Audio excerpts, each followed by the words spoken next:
If you're someone who says, I just hate crowded places, but you can't fully explain why, this might be about you. You tell your friends you're just not into concerts. You prefer quiet cafes over packed restaurants. You fear just tighten slightly in shopping malls on weekends. It's not dramatic. You're not panicking. You're just done. Overstimulated, irritated, drained in a way that feels disproportionate to what's actually happening. And if you're honest, part of you wonders, is something wrong with me? Psychologists have actually studied this reaction. And what they've found is that for some people, the dislike of crowded places isn't about shyness, weakness, or even anxiety. It's about how your nervous system interprets the world. But here's where it gets interesting. Not everyone who avoids crowds is the same type of person. Some of you feel physically overwhelmed. Others feel emotionally invisible. And a few of you, you're not overwhelmed at all. You just don't like competing for space.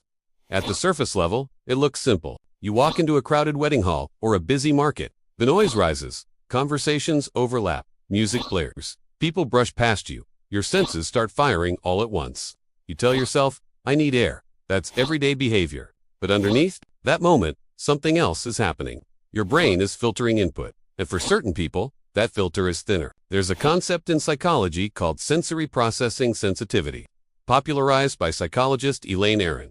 It describes individuals who process stimuli more deeply and intensely, not in a dramatic, mystical way, just neurologically, more thorough, more aware, more reactive to subtle changes. If that's you, crowded places don't just contain more people. They contain more data, more facial expressions, more micro-conflicts, more potential judgment, more unpredictable movement.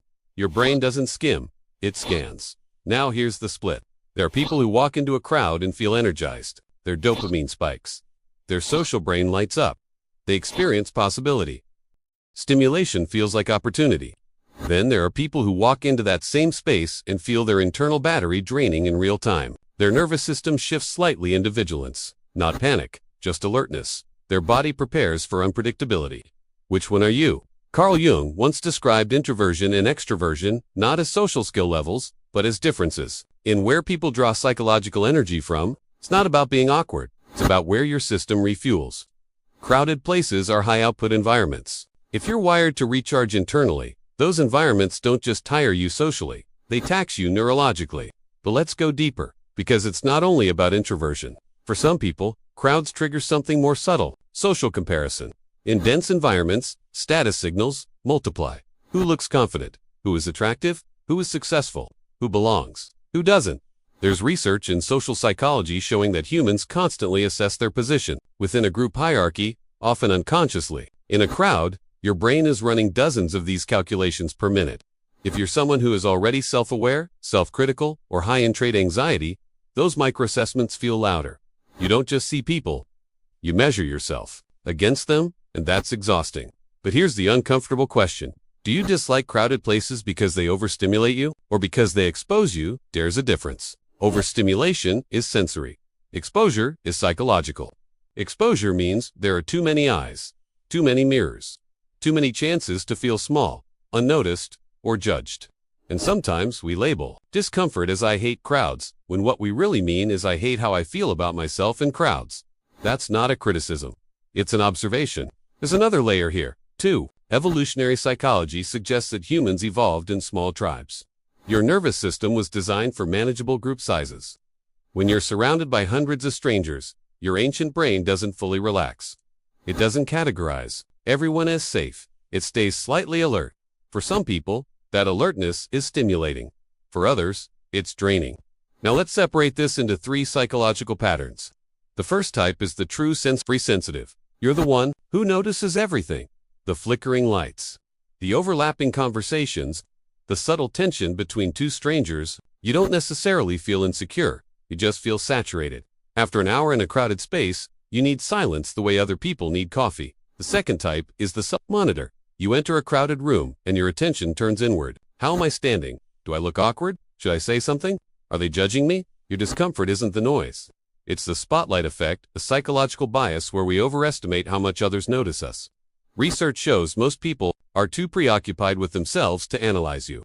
But knowing that doesn't always quiet the feeling. The third type is the autonomy protector. This one is interesting. You don't necessarily feel overwhelmed or insecure. You just don't like losing control of your space.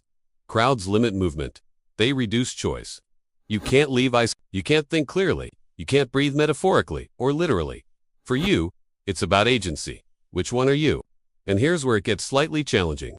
Sometimes we hide behind personality labels. I'm just introverted. I'm just not a people person. I'm just different. Maybe, and that might be true. But sometimes, I hate crowded places becomes a protective identity.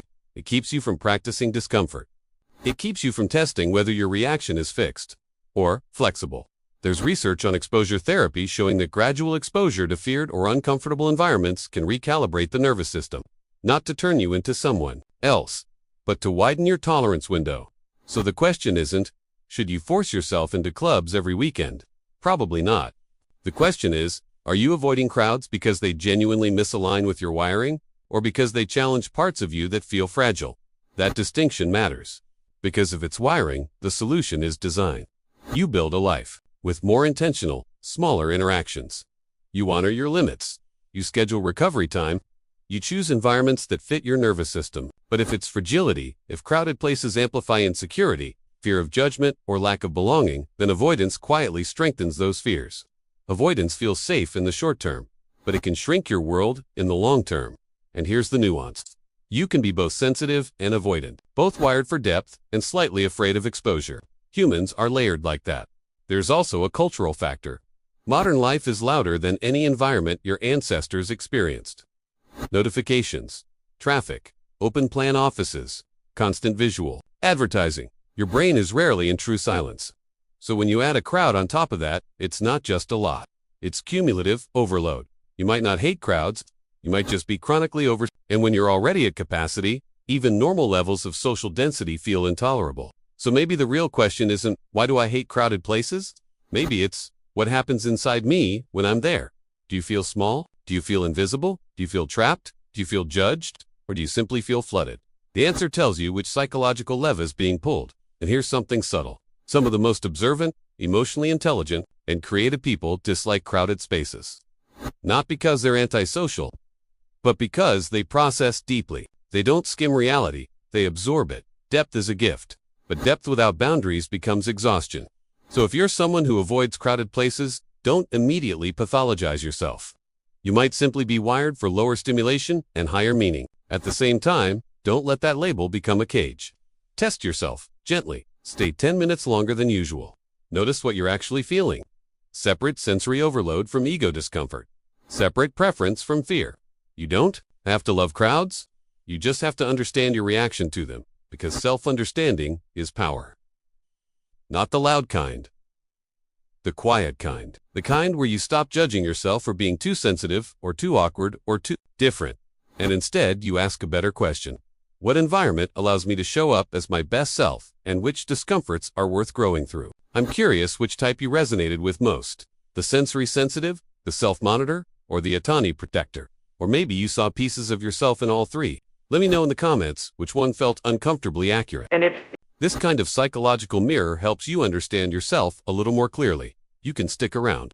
That's what this space is for. Not to fix you, just to help you see yourself more honestly.